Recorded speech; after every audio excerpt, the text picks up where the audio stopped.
हैं SS4 news. प्रत्येक खबर पहुंचाए आप तक। नए कृषि कानूनों के विरोध में दिल्ली की सीमाओं पर प्रदर्शन कर रहे किसानों ने आज भारत बंद बुलाया है, जिसको ज्यादातर विपक्षी दलों का भी समर्थन हासिल है। भारत बंद के लिए किसानों को कई और संगठनों का भी समर्थन मिल रहा है। किसान संगठनों ने बताया कि भारत बंद के तहत सुबह 11 बजे से दोपहर 3 बजे तक चक्का जाम किया जाएगा। साथ ही किसान संगठनों ने दावा किया कि इस बीच लोगों को किसी तरह परेशान नहीं किया जाएगा और न ही किसी तरह का उपद्रव होगा। शांतिपूर्ण प्रदर्शन किए जाएंगे। तो वहीं किसानों की भारत बंद को 8 राज्यों से खुले तौर पर समर्थन मिल रहा है, जिनमें दिल्ली, पंजाब, राजस्थान, झारखंड, छत्तीसगढ़, तेलंगाना, केरल और महाराष्ट्र शामिल है। पश्चिम बंगाल के मुख्यमंत्री ने किसानों की मांगों का समर्थन किया है, लेकिन भारत बंद को समर्थन नहीं दिया है। इस बीच किसान संगठनों ने भी साफ कर दिया है कि भारत बंद के समय किसानों के मंच पर किसी भी राजनीतिक दल के नेता को जगह नहीं दी जाएगी।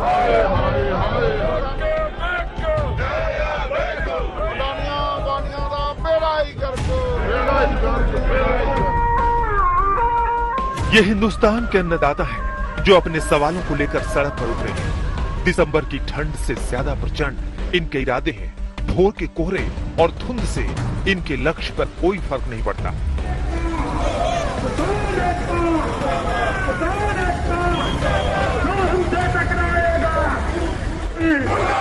मोदी सरकार। इस भारत बंद पर किसान तब भी उतर गए हैं, जबकि सरकार कह रही है कि किसानों की हर भलाई उनके सिर माथे पर है। किसानों के हितों के प्रति मोदी जी की सरकार प्रतिबद्ध है, तो जो कुछ होगा या जो कुछ किया जाएगा वो सिर्फ किसानों के हित में ही होगा। इसका भरोसा देश के किसानों को रखना चाहिए। किसानों के हित में जो कदम मोदी सरकार ने उठाए हैं पिछले 6 वर्षों के दौरान, मैं विश्वास के साथ कह सकता हूं कि आजादी के बाद 55 वर्षों तक शासन करने वाली राजनीतिक दल ने किसानों के हित में इस प्रकार के कभी भी महत्वपूर्ण कदम नहीं उठाए। हम चाहते हैं देश के छोटे मंझोले किसानों को अपने उत्पाद के लिए नए नए अवसर मिलने चाहिए। और कुछ मैं क्लैरिफाई कर दूं, क्योंकि मैं देश का कानून मंत्री भी हूं। किसानों की जमीन न बिकेगी, न लीज पर ली जाएगी, न बंधक होगी। दूसरी तरफ विपक्ष भी लगातार कह रहा है कि वो किसानों के साथ खड़ा है। किसानों का दर्द उसका दर्द, और इसीलिए वो भारत बंद का समर्थन कर रहा है। भारत बंद का आह्वान किया है। आम आदमी पार्टी पूरी तरह से उसका समर्थन करती है। किसान के लिए कानून अगर बना है और किसान आंदोलन कर रहा है, तो सरकार की जिद किस बात की है? सरकार क्यों जिद पर रुकी हुई है? सियासत अपनी चाल चल रही है और किसान अपनी चाल से अपने आंदोलन को चला रहे हैं। किसान हिंदुस्तान की राजधानी की सीमा पर बैठे हैं। उनके कदम थमे हैं, लेकिन इरादे अपने लक्ष्य से इंच भर पीछे हटने को तैयार नहीं दिखते। और उसी कड़ी में उनके रुके हुए कदमों ने तय कर दिया कि मंगलवार को हिंदुस्तान का हर चक्का रुक जाएगा। भारत बंद। भारत सरकार के साथ किसान 5 बार बातचीत कर चुके हैं। उन बातों से कुछ नहीं निकला, सिवाय एक नई तारीख के कि फिर से बात करेंगे। छठी बार की बातचीत से पहले भारत बंद की दीवार खड़ी हो गई है। उसके पार उम्मीदों का एक आसमान है, किसानों के लिए भी, सरकार के लिए भी। हिमांशु मिश्रा के साथ अशोक सिंघल, दिल्ली, आज तक। किसानों को गुमराह करने का प्रयास कर रहे हैं। यह देश इन राजनीतिक दलों के इस दोहरे चरित्र का जवाब पहले दे चुका है। इन सभी राजनीतिक दलों को जनता के सामने माफी मांगनी चाहिए।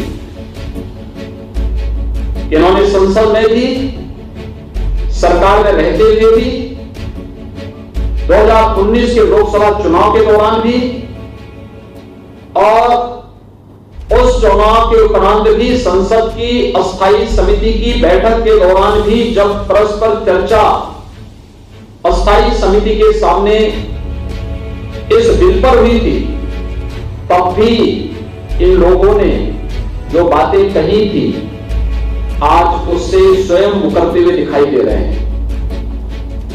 राजनीति मूल्यों और आदर्शों की होती है, राजनीति सिद्धांतों की होती है, राजनीति अगर मूल्य और आदर्शों के बगैर हो और बिन पहले लोटे की तरह लुढ़कते हुए दिखाई दे, तो फिर वह राजनीति कभी भी जन विश्वास का प्रतीक नहीं बन सकती। और उस जन विश्वास पर कुठाराघात कर रहे हैं ये सभी राजनीतिक दल, जिन्होंने कृषि संबंधी सुधार के महत्वपूर्ण कदमों का सत्ता में रहते हुए समर्थन किया था। स्टैंडिंग कमेटी की बैठक में समर्थन किया था। कुछ दलों ने इसके ऑर्डिनेंस का समर्थन भी किया था। अपने इलेक्शन के मैनिफेस्टो को इसका हिस्सा बनाया था। और आज जब इस प्रकार के व्यापक सुधारात्मक कदम को केंद्र सरकार किसानों के व्यापक हित में उठाती है, तो वही लोग आज इसका विरोध भी करते हुए दिखाई दे रहे हैं।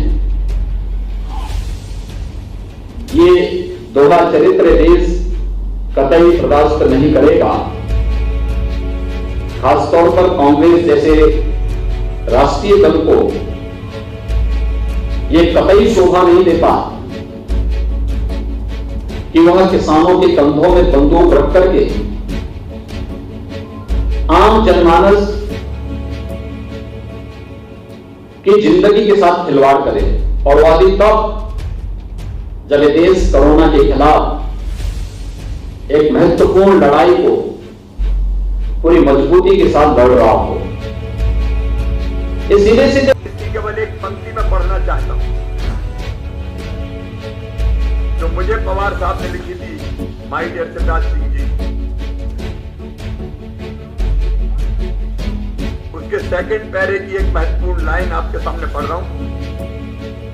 There is a need to amend the present APMC Act on this lines of the model APMC Act 2003 in order to encourage private sector investment in marketing, infrastructure and providing alternate competing marketing channels in the overall interest of the farmers, consumers and agriculture trade।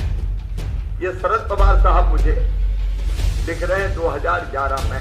For news प्रत्येक this is for news channel को like share और subscribe